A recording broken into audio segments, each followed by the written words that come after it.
August రోజున బిజీగా గడిపిన సీఎం రేవంత్ రెడ్డి అదే రోజు రాత్రి ఢిల్లీ బయలుదేరి వెళ్లారు.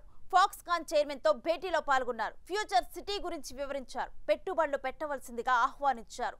మరోవైపు తన విదేశీ పర్యటన, రైతు రుణమాఫీ వివరాలను హైకమాండ్కు వివరించారు సీఎం రేవంత్. కొత్త ఎమ్మెల్సీలుగా ప్రమాణ స్వీకారం చేసిన కోదండరాం, అమీర్ అలీ ఖాన్లను సీఎం అభినందించారు.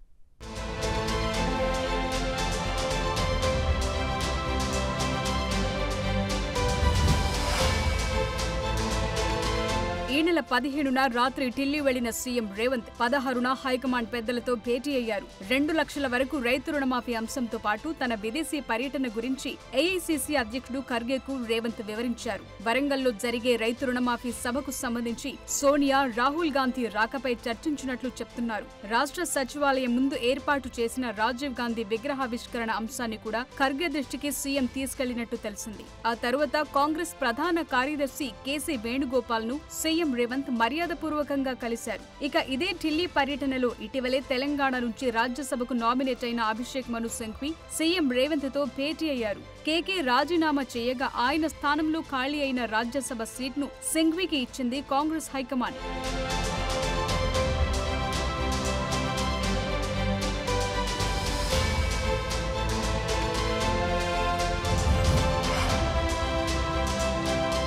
ఉమ్మడి ఆంధ్రప్రదేశ్ ముఖ్యమంత్రిగా పనిచేసిన కోట్ల విజయభాస్కర్ రెడ్డి నీతి నిజాయితీలకు ప్రతిరూపమని సీఎం రేవంత్ రెడ్డి కొనియాడారు. ఈ నెల 16న కోట్ల విజయభాస్కర్ రెడ్డి జయంతిని పురస్కరించుకుని ఆయన చిత్రపటానికి ఢిల్లీలోని తన అధికారిక నివాసంలో సీఎం రేవంత్ పూలమాలలు వేసి నివాళులర్పించారు. ఢిల్లీలో మీడియా చిట్చాట్లో సీఎం మాట్లాడారు. బీజేపీలో బీఆర్ఎస్ విలీనం తథ్యమన్నారు. బీజేపీలో బీఆర్ఎస్ విలీనమైన తర్వాత మాజీ సీఎం కేసీఆర్, మాజీ మంత్రులు కేటీఆర్, హరీష్ రావులకు ఇచ్చే పదవులు ఏంటో కూడా రేవంత్ రెడ్డి చెప్పారు. కేసీఆర్ కు గవర్నర్ పదవి ఇస్తారని, కేటీఆర్ కేంద్ర మంత్రి అవుతారని రేవంత్ చెప్పారు. ఇక హరీష్ రావు తెలంగాణలో ప్రతిపక్ష నేత అవుతారని అన్నారు.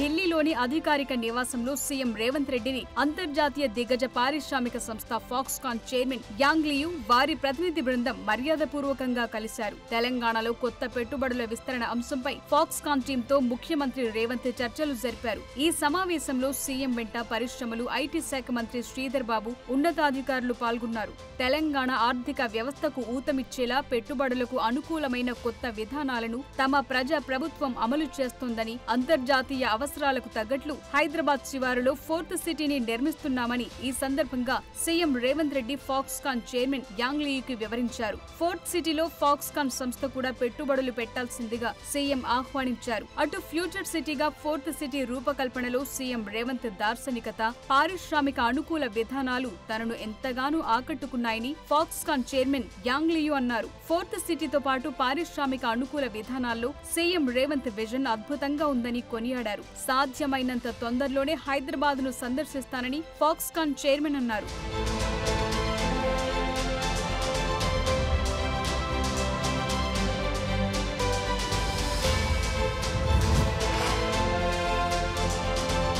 ఈ నెల 16న పవిత్ర వరలక్ష్మి వ్రతం సందర్భంగా తెలంగాణ మహాలక్ష్ముడులు అందరికీ సీఎం రేవంత్ రెడ్డి శుభాకాంక్షలు తెలిపారు. ప్రతి ఇంట వరలక్ష్మి వ్రతం ఫలించి అమ్మవారి అనుగ్రహం లభించాలని కోరుతున్నట్టు తెలిపారు. అటు గవర్నర్ కోటాలో కొత్త ఎమ్మెల్సీలుగా ప్రమాణ స్వీకారం చేసిన ప్రొఫెసర్ కోదండరాం, అమీర్ అలీ ఖాన్ కు సీఎం రేవంత్ అభినందనలు తెలిపారు.